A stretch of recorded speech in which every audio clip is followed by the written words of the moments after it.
Сәлеметсіңдер ме, балалар?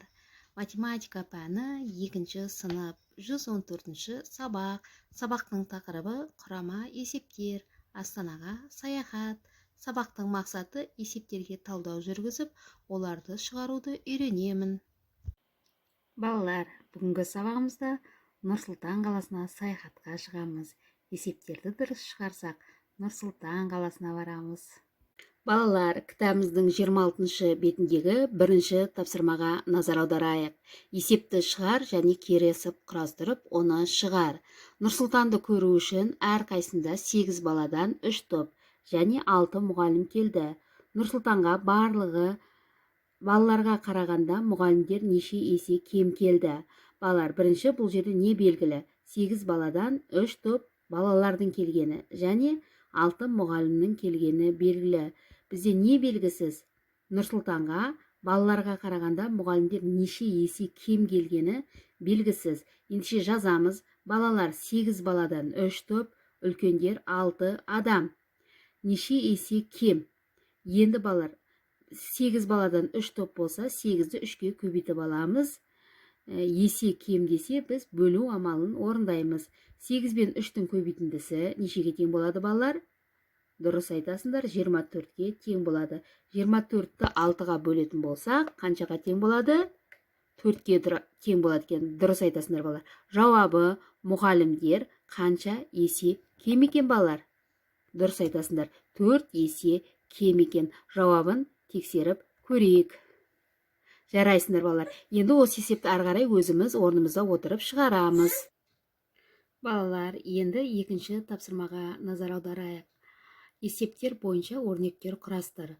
Қаланы аралауға бірінші күні 3 сағат уақыт кетті, ал екінші күні бірінші күнге қарағанда 2 есе артық уақыт кетті. Қонақтар 2 күнде барлығы неше сағат қала аралады? Яғни балалар, бізде астында өрнектер берілген. Қай өрнек есепке сәйкес келеді? Ойланайық.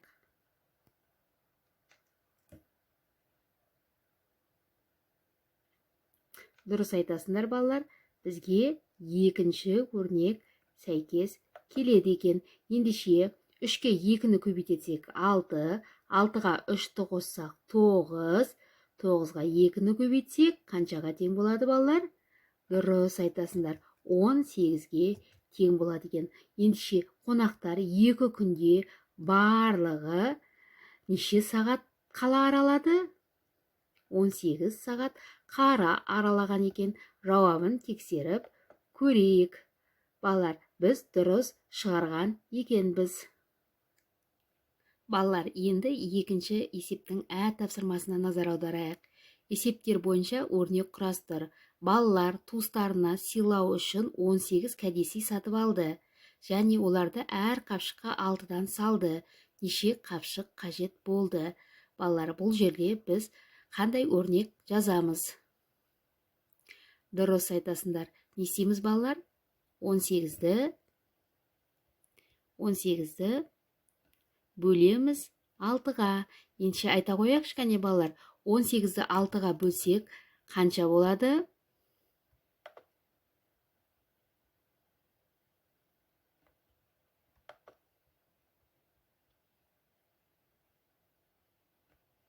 Он 18-ді 6-ға бөледі екенбіз. 18-ді 6-ға бөлсек 3 болады. Жарайсыңдар балалар. Енді сонда қанша кәдесый сыйлаған екен? 3 екен. Кәне жауабын тексеріп көрейік. Жарайсыңдар балалар. Есепті дұрыс шығардық. Балалар, енді осы 2-ші есептің Б тапсырмасы бар. Есептер бойынша өрнек құрастыр. Кәдесыйлар дүкеніне 18 ашық хат және әрқайсының 8-ден 5 магниттер жиынтығы сатылды. Барлығы неше сыйлық сатылды? Енді бұл есепті өзіміз орнымызда отырып шығарып көрейік.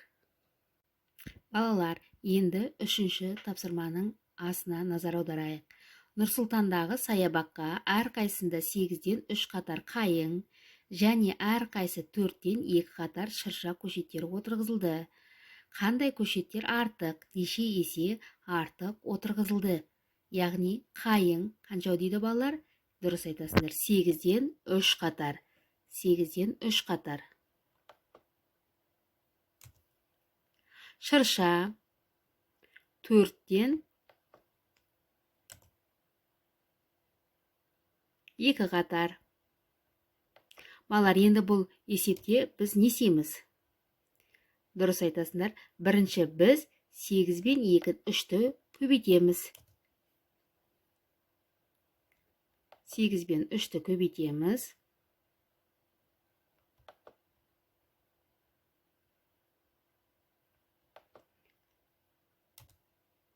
Екінші біз не істейміз? 4 пен 2-ні көбейтеміз. Дұрыс айтасыңдар.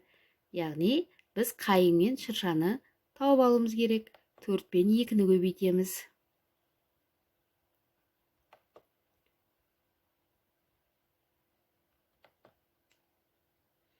4 пен 2-ні көбейтеміз.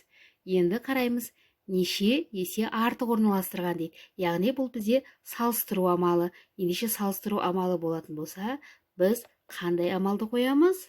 Дұрыс айтасыңдар. Бөлу амалын қоямыз, ортасына.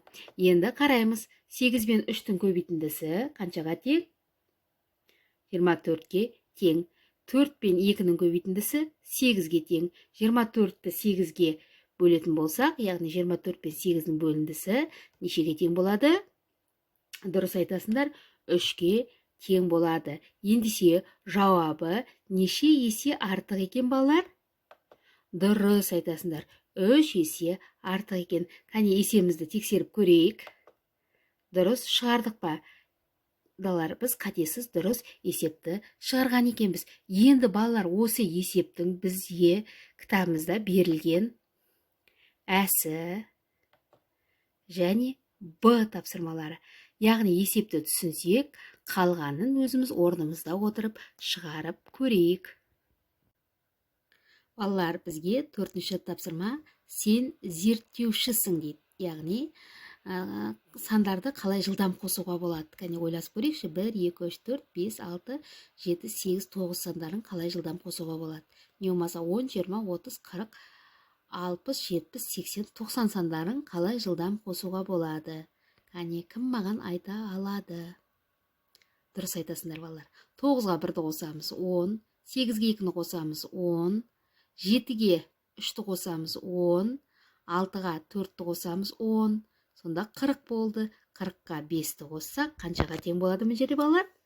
Дұрыс айтасыңдар, 45-ке тең болады. Аласындағын қалай қоса аламыз? Дұрыс айтасыңдар, 90-ға 10-ды қосамыз 100-дік, 80-ге 20-ны қосамыз 200-дік, 70-ке 30-ды қосамыз 300-дік, 60-қа 40-ды қосамыз 400-дік. Ендеше қанша 100 болады екен мына жерде балалар? Дұрыс айтасыңдар, ақыллыларым менің, 400 болады екен. Кәне балалар, біз есепті дұрыс шығардық па? Біз қандай зерттеуші екенбіз? Дұрыс шығарған екенбіз балалар. Жарайсыңдар. Мен сендермен мақтан тұтамын. Жарайсыңдар балалар. Бүгін сабаққа өте жақсы қатысып отырдыңдар. Үйге тапсырма. Кітабымыздың 27-ші бетіндегі 5-ші есеп. Кесте бойынша есептер құрастырып, оларды шығарамыз. Егер бүгінгі есеп сендерге түсінікті болса, үй тапсырмасында тез, жылдам, қатесіз шығаратындарыңа сенімдімін.